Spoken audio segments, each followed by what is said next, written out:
We're going to wait just a few minutes as everybody kind of gets online. Looks like Facebook is coming online now. We'll get YouTube here in just a minute. We are going to talk today about some of the new typographic features of DesignShop v11, the stuff that we've added. And again, we're just kind of waiting here for everybody to kind of come online.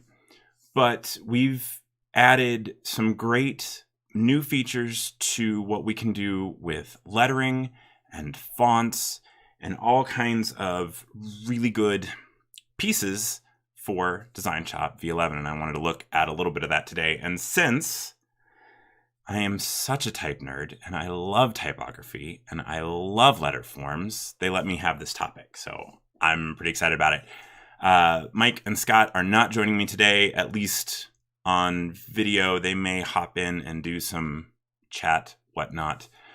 So please comment in, chat in if you have questions. I will try to make sure that I can see them. If I miss anything, I will kind of hop back in after I conclude this video stream, and then I'll try to answer them that way too, in case I miss something. So to start off, we've added, I gotta check my notes. We've added 42, pretty sure I counted that right, 42 new alphabets to DesignShop version 11. And some of them are new, completely new, 17 of those.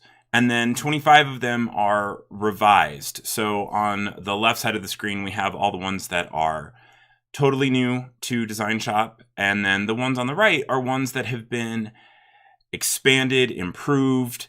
They've been redone with newer tools. They have a much larger character set. So if you were using ones before and needed characters that weren't there, you now have the ability to use those. We also, let's get DesignShop up. We also added some new categories. So if I look, I changed my default accidentally when I was setting up for this video, but we added some new categories as well. So if I look down through here, we've added some new categories. We've added puff. So these, we've added 2 new alphabets, and those are ready for puff. They have those kind of end caps that will slice the foam and be able to rip away for you in that. And then we also have multicolors. So these are multiple color. Now, some of these have some of the old ones in there as well, but we added them into the new category. And then a new category that we added is the legacy. And these are the ones that, well, honestly, we've added newer and improved versions of these in the other categories. So we've replaced them in the categories that they were, and the older ones got moved into that legacy category. So like in a script, I think we have Chancery proper. This replaced Chancery, and it has a much larger character set. It's done with different tools. It's going to just work a little bit better for you. So there's your new and improved version. If you want the old version, it's still available in that legacy folder or category. Now, one other thing that we've done, you'll notice the stars, those are indicating these are alphabets that we really, really like. If we look in the legacy, you may see some stars, but you'll also see a lot of these caution signs. These tend to mean that they are older embroidery alphabets. What we've also done, if I go down to TrueType, is we've given TrueType its own icon back, but then we also added OpenType support. Now, we had OpenType support before, somewhat. We could read OpenType fonts in version 10, but only ones that had TrueType outlines. What does that mean? Well, if I go to my fonts folder, get that pulled up real quick. If I go to my fonts folder, this is where, so Windows, fonts, this is where OpenType fonts, TrueType fonts, that's where they are. They're loaded with your software. Different softwares will load them. You can go to different websites and download them. Some subscription services, like I have a subscription to Adobe Creative Cloud, and that allows me to activate fonts and then they appear on my system. I can turn them off, they disappear. It's not quite the same, but I have use of them. So, for example, now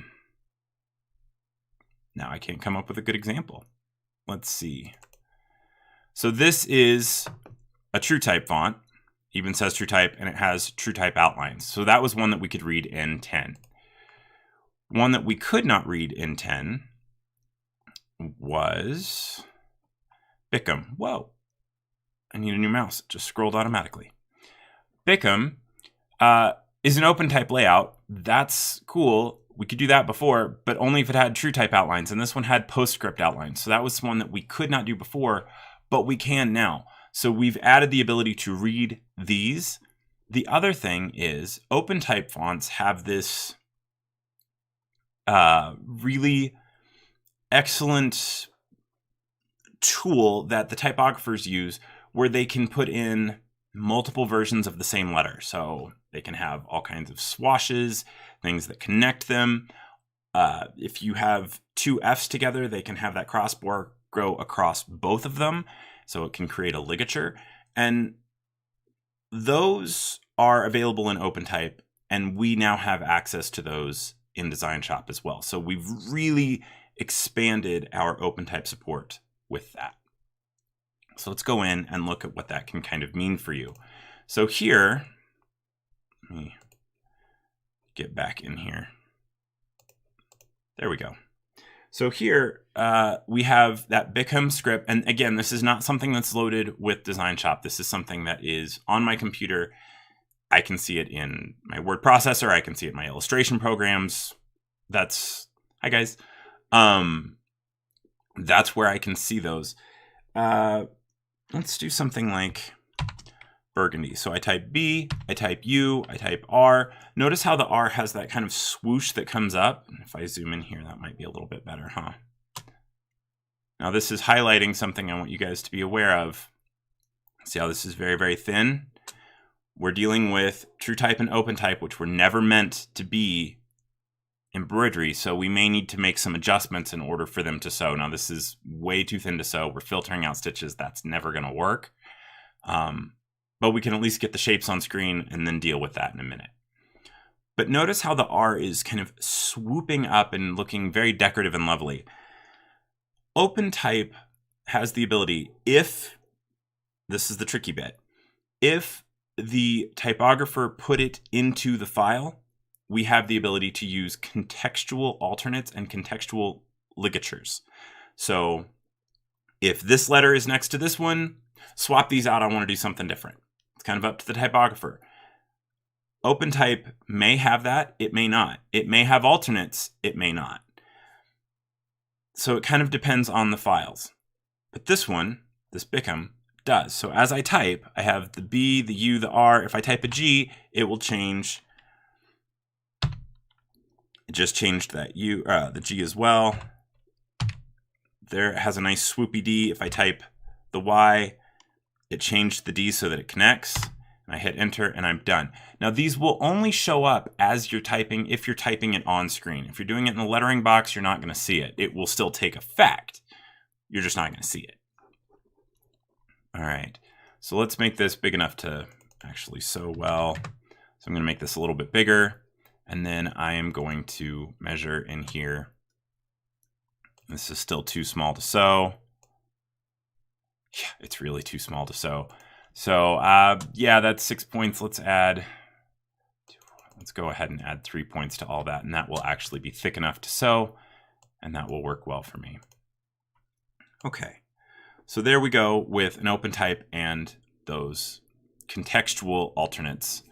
We didn't have any ligatures in there. Is there no swoopy Y? Well, it didn't automatically choose one. Let's go see if there is one. So one of the things that we added was this character list.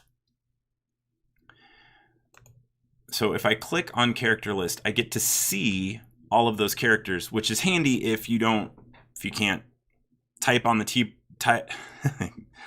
it's it's not a typewriter. If you can't type on the keyboard and get the character that you're looking for, you can go into the character list and perhaps find it and add it.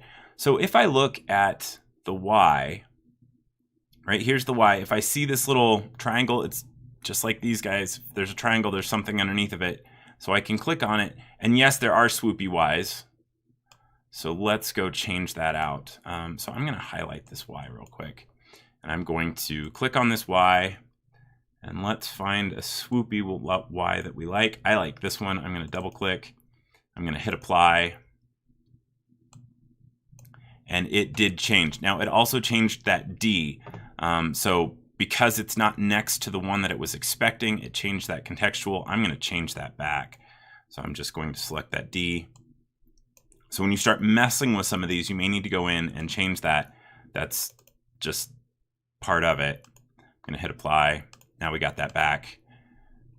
There we go. Now I got the N to deal with. All right, let's try that again. You. Be the normal one.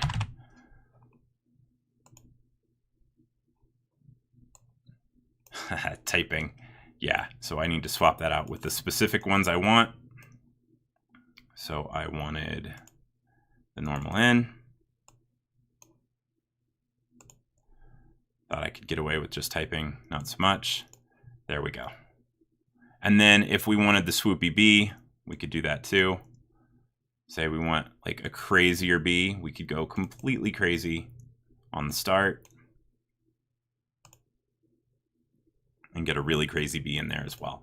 So you've got lots of options to do these very decorative things. Very, very cool things with OpenType.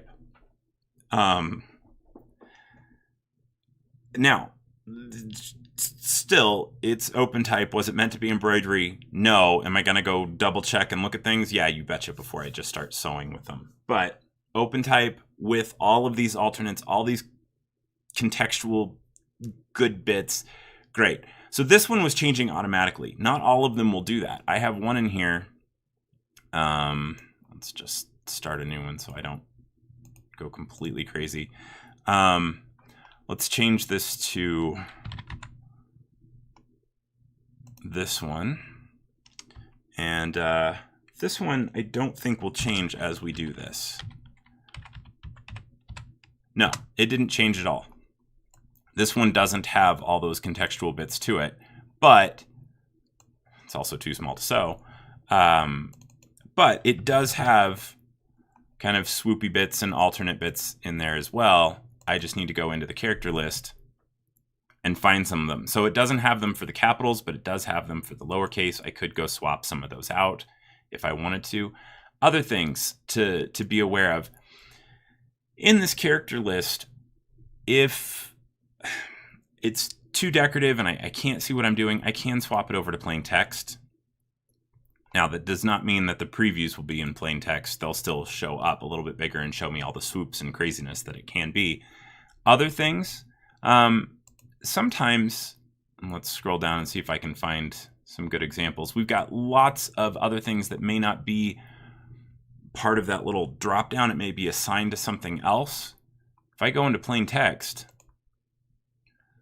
well, that's what it was assigned to. So you may start seeing some really strange things show up in your lettering box if you're using these OpenType fonts and using these kind of other crazy characters. So just be aware of that one. All right. I don't remember, in one of the other videos that we talked about some of the new, I can't spell, some of the new alphabets, and one of them was a script, and were there any scripts that were meant to go small? And I said, well, Colorado script can go fairly small. I said some things in the comments that, yeah, it can go pretty small without trying too hard. If you look at this preview, you get the suggested min and max. Now that's suggested, and that's without doing anything to it, really. So I'm not really adding any pull offset. I'm not really having to work that hard. I said 0.4, right? So 0.4, That's what was written down there. If I look at this, it's, whoa, I need to get a new mouse. That really does scroll on its own. I'm kind of right on that edge of what I think is a good idea. Now, does that mean I can't go smaller than this? No, I can go down to something smaller. I just need to add some pull offset. Luckily, that's a little bit easier now that this is on the property bar.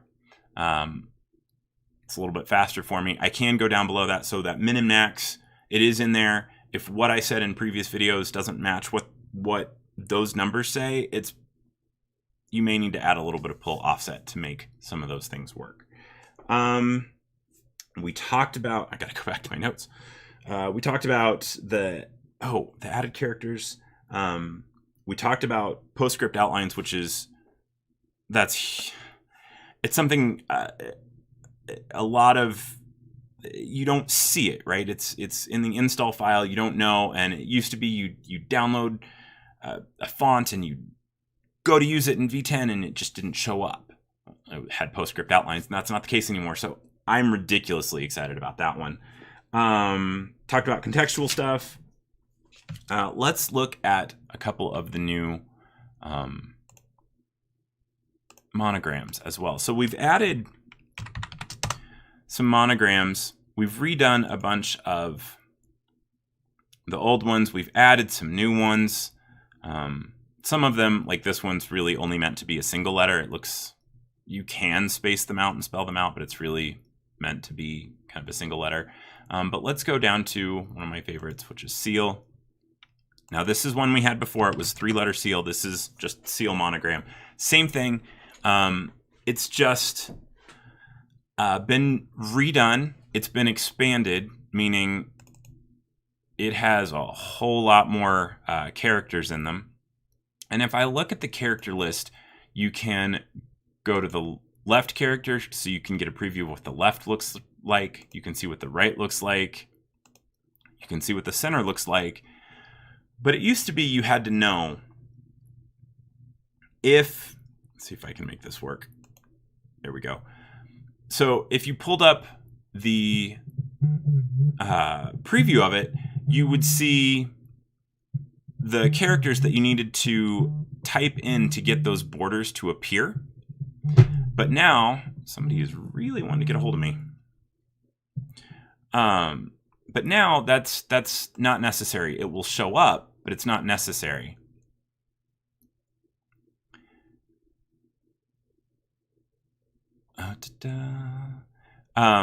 If I want a border, I can double click on that border and that character will appear. Careful where you insert it. That was probably not my best bet, huh? Let's try that again. That's a little better.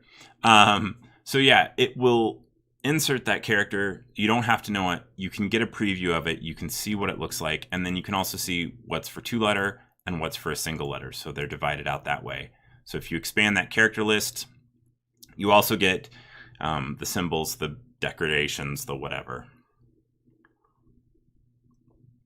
Does this software also show purchased fonts, or do you have to import them individually? Embroidered fonts, it's clarification. Okay, so if it is, it really depends on kind of who they are, what they are. If you purchase it and and somebody is doing embroidered fonts for DesignShop and they are getting you an OFA, then yeah, that will show up. I don't know of a lot of people doing that. If it's the like, here's the A that looks like whatever, and it's an individual DST, no, that has to be imported individually. And try not to scale that too much, because DST's scaling, not my favorite thing to do. Okay. We looked at those. Oh, other ways to do some of these kind of alternates. We, in videos past, have done things like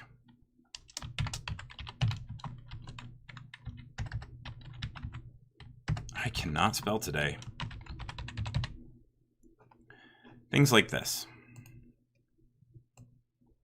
And we would do them in, I don't know, some kind of serifed font. That's a nice one. And then with these, you can go in and select individual characters, and you can change that character to be a different alphabet. So you can scale them up. You could move this over. What we've done with v11 is we've added to, so you could essentially make it a drop cap.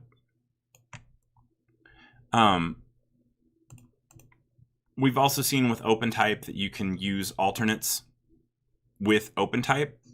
With Embroidery Alphabets, we don't have that.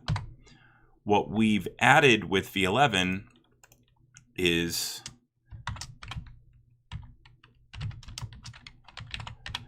Melody Script, which obviously this is not.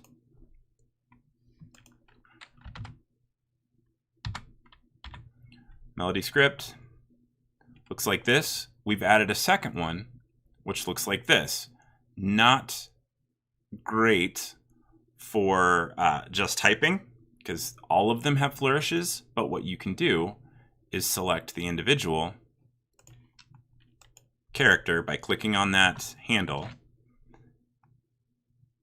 and changing to the other alphabet that has all the flourishes. So we have an embroidery alphabet. We have two versions of it, one with a flourish and one without. So you can use the main one for the majority of the stuff and then swap out.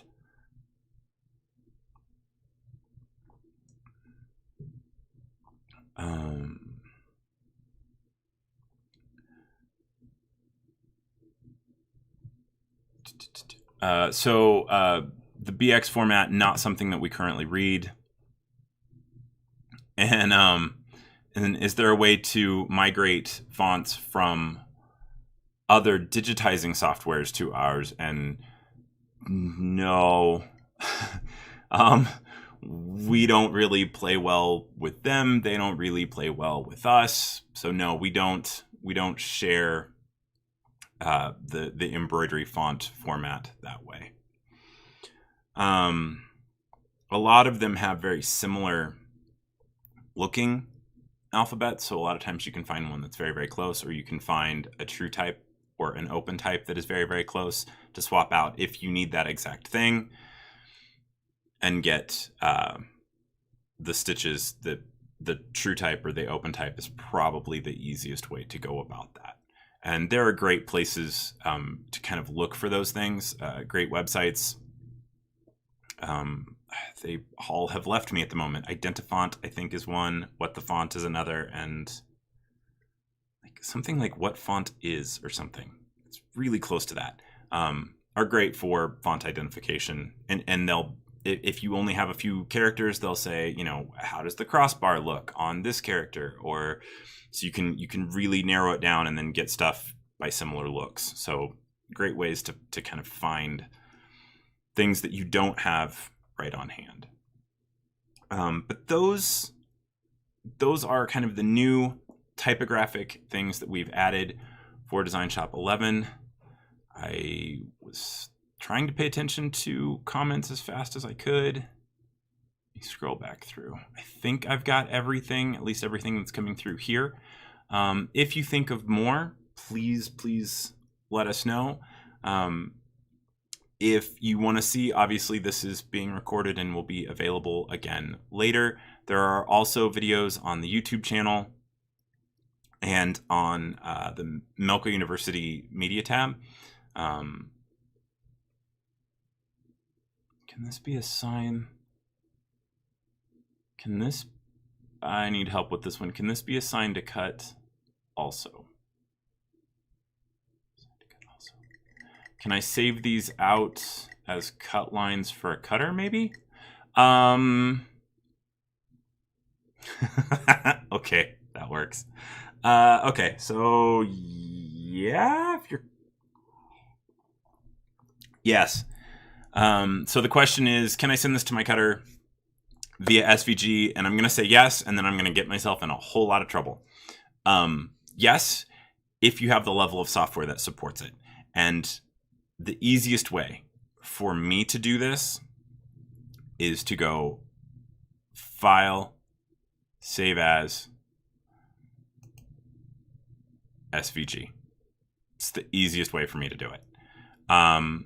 Other things you could do, you could, convert these to a vector fill and join them if you need to kind of connect everything. That's a way to do it.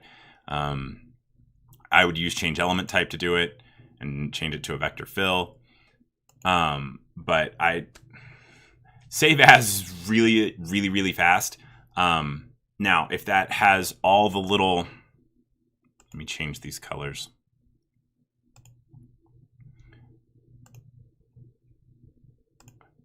And I don't know the answer to this. This is going to depend on your software and how you cut and all that. If that cut line would come in through here, where those two overlap, then yeah, you may need to convert them and then combine elements like you do with two fills.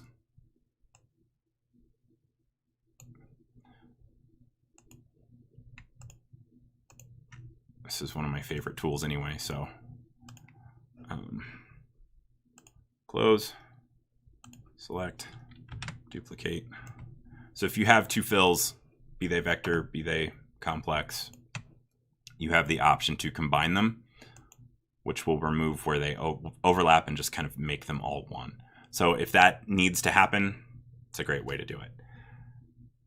Okay, if you have more questions, let us know. I'll check back in throughout the day. Until next time, thank you so much.